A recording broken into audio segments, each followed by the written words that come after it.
Hello everyone, this is Andrew here with a new comic video.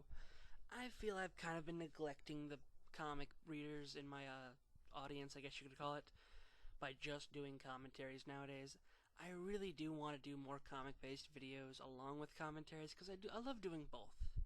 And I've already said it 1,000 times, but if you want just comic stuff from me all the time, you can read my comic review blog, New Age Comics with Andron, or you can read my thoughts as well as the other thoughts of other people at Rock's Comic Book Revolution, which I have two links for in the sidebar thingy there, whatever it's called. The description thingy, yes, a thingy, whatever it's called, with the descriptions of the video and whatnot. So, it's been a while since I've done a video comic review, and I haven't been sure what comic to review for a video in a while now. But I thought this was the perfect chance to do one, and it's Amazing Spider-Man number 601. Now, before I even get to this, I should say I came into this issue expecting crap. I was very much so upset and hated the aftermath of the One More Day storyline where Peter Parker trades his marriage with Mary Jane to Mephisto, the devil, to save his Aunt May. I really hated that storyline. I did try reading Spider-Man last year with New Ways to Die, which was a 6-part storyline that had its good moments, but it was too riddled with One More Day references and pokes and everything. It just really ruined it. I mean, honest to God, it made it a crappy storyline for me because it's just so frustrating that I just couldn't tell just a straight up fun storyline.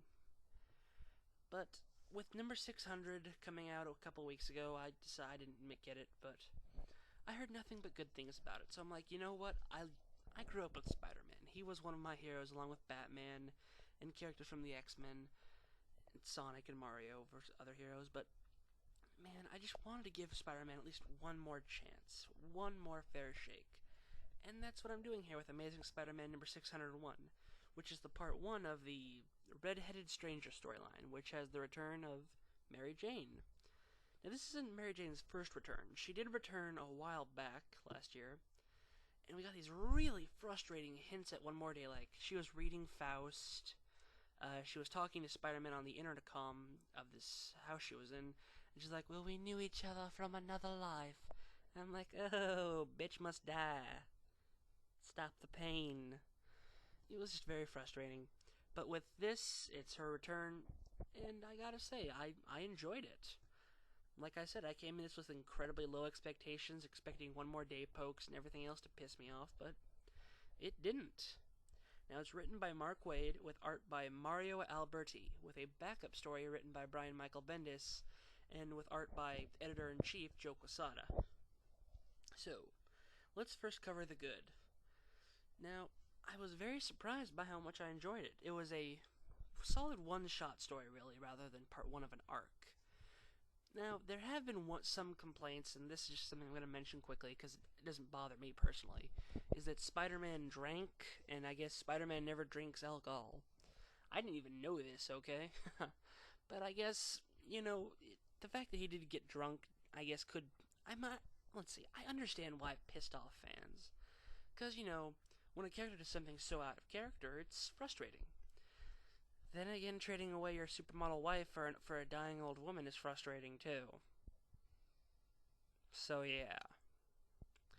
But it didn't really bother me much.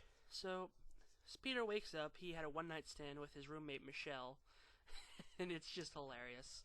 Waid really does a great job with the comedy in this issue. It's a really great job. It's funny, it's entertaining, It's so entertaining, though, and funny, though, that it kind of loses its importance and its interestingness. This entire issue, it just doesn't really feel that interesting or important to the main Spider-Man mythos. It's weird. So yeah, because he slept with Michelle, she's all pissed off at him because he doesn't even remember because he was so drunk. And she's like, "You're getting out," and he thinks, "Oh well, I'm kicked out. I don't have any choice. I am probably gonna have to move out." So he spends the entire issue going around trying to find someone he can move in with. Betty Brant. He tries to stay at his aunt's house, but distant cousins or family are living there. Whatever. It's an interesting side gag. It's actually pretty funny as far as a running gag is concerned. And I really did like the dialogue here. It feels very interesting. It never really felt boring, but which is not always that easy. It was witty, it was snappy, and it was a lot of fun to read. And I really did burst out laughing when Peter found Michelle in bed and the jokes, where he says, "Why did they call this getting lucky?" It was just really funny. The running gag was still pretty good, though. An interesting twist was to see how the city has really been turning against Spider-Man since J. Jonah Jameson is now mayor. It's pretty interesting, I must admit. I'm not really sure. I don't like that J. Jonah Jameson is mayor. I think because here's the thing: is all he's doing is saying, "Let's go get Spider-Man. Let's go get Spider-Man." He's got like cops and other teams all against him, and I'm like, wow, this is the worst mayor ever. Who the hell voted for this retard? I mean, like, how are people not complaining about this? I mean, yes, it's comics. People die and come back to life. Gods come down and have pizza, but really? Does no one look at this guy and say, wow, this guy's a shitty mayor, let's fire him? No one? It's just me? Whatever.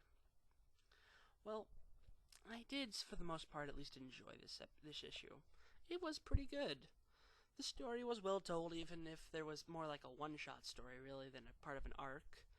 Mary Jane only shows up at the very end, which was interesting. And her and Peter did schedule a date, which means maybe there's some kind of thing going on here, but I'm not sure. But, you know, it's got its issues. It's got plenty of issues.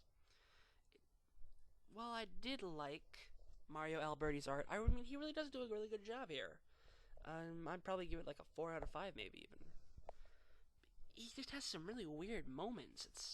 It's hard to believe that such an incredible and unique artist could have these kind of problems. But, you know, I really can't find any really big, major complaints to say it's an awful issue. It just feels like an unimportant, uninteresting issue. It has some funny moments and some good dialogue and some good art, but it doesn't really have anything to make it stand out or make a statement or hook me or drag me in like most comics should.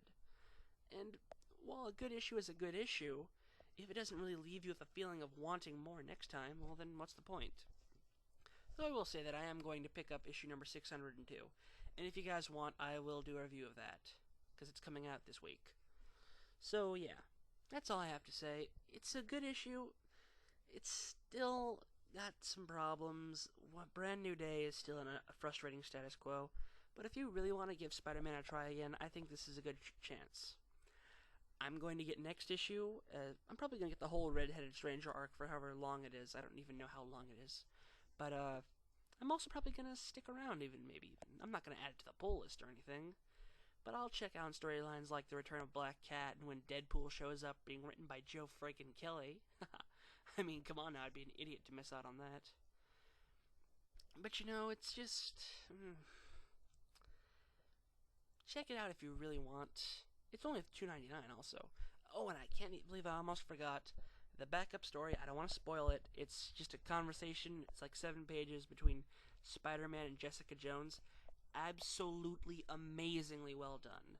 The dialogue, the character work, and the art, it's just gorgeous. You know what? Just pick up this issue for that alone. I know it may sound silly just to pick it up for the backup, but it's just that good. Okay, folks?